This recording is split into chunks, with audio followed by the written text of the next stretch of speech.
Bienvenue dans cette nouvelle vidéo.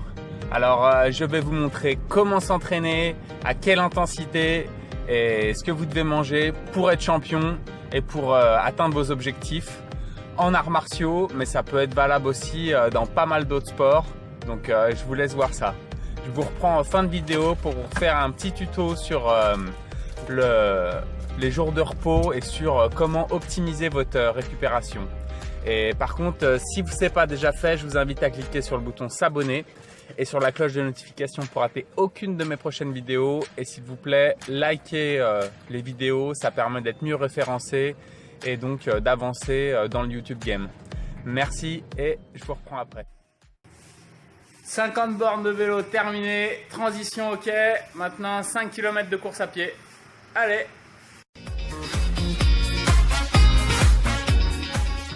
Première fois depuis très longtemps que j'enchaîne course à pied juste derrière le vélo et vraiment ça pique. Je vous conseille de faire ça. Mettez-moi dans les commentaires votre sensation quand vous enchaînez comme ça les deux sports. Et vraiment on sent comme s'il y avait de l'acier qui coulait dans les jambes. C'est très dur de mettre en route, mais une fois que c'est lancé, on ne peut plus nous arrêter. Bon, par contre là c'est 7h10.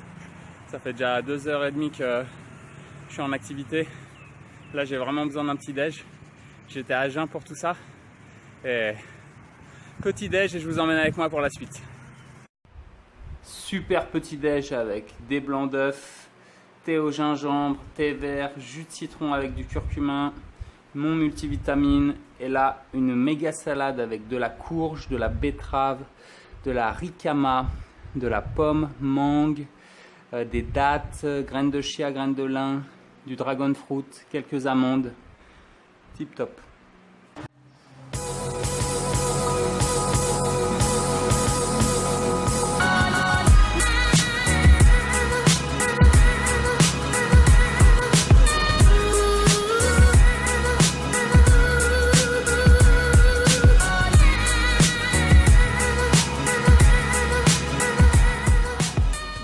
De moule avec des brocolis, carottes, poivrons, de l'ail, de l'oignon, un peu tout ce que j'ai trouvé dans le frigo. Tip top, pas de carbe, au top, et un petit thé au gingembre. Alors la récupération, ça va être quelque chose de très stratégique que vous ne pouvez pas négliger.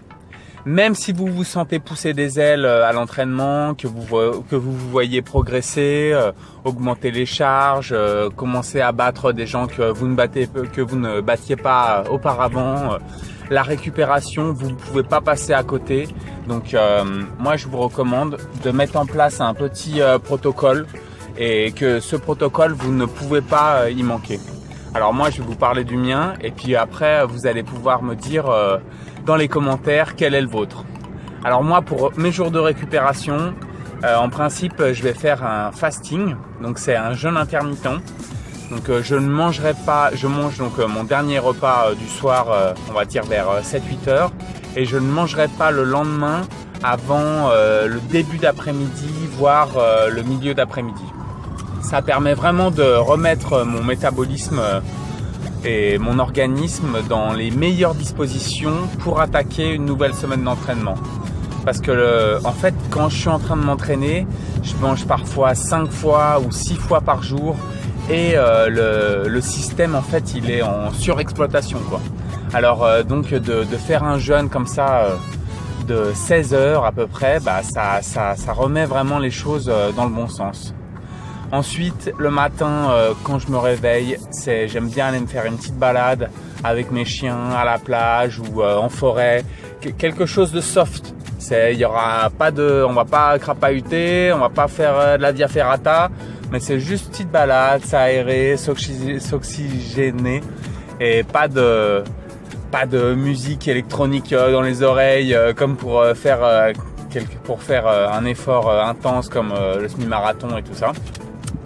Ensuite, j'aime bien me faire un petit massage, voir un ostéo ou voir quand même...